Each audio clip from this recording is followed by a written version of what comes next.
لما ابوك يجيله زهايمر. واد يا خالد، ابوك جاله زهايمر، خلي بالك منه واتقي الله فيه. ها بس كده من عيوني. هو فين؟ جوه في الاوضه، خش هون عليه بقى. حاضر. ابويا بعد اذنك هات 100 جنيه فلوس الدرس. مش فالح غير في الفلوس. خد. ابويا هات 100 جنيه فلوس الدرس. ايوه مش فالح انت غير في الفلوس، فلوس فلوس وبس. خد.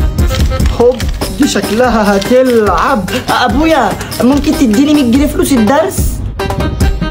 حاضر يا عم، بس ياكش تذاكر.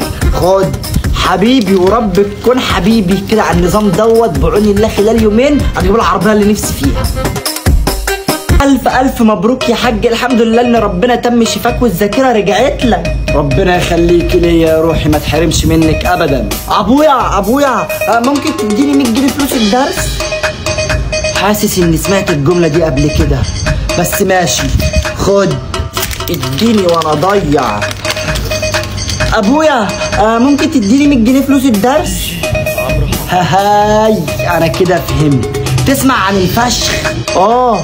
انا بقى هخليك تشوفه. يا واد يا خالد بطل تنكش في ابوك بقى. درس ايه اللي عايز له فلوس؟ انت واخد الاجازه بقالك 5 شهور. يلا قول لابوك الحمد لله على السلامه.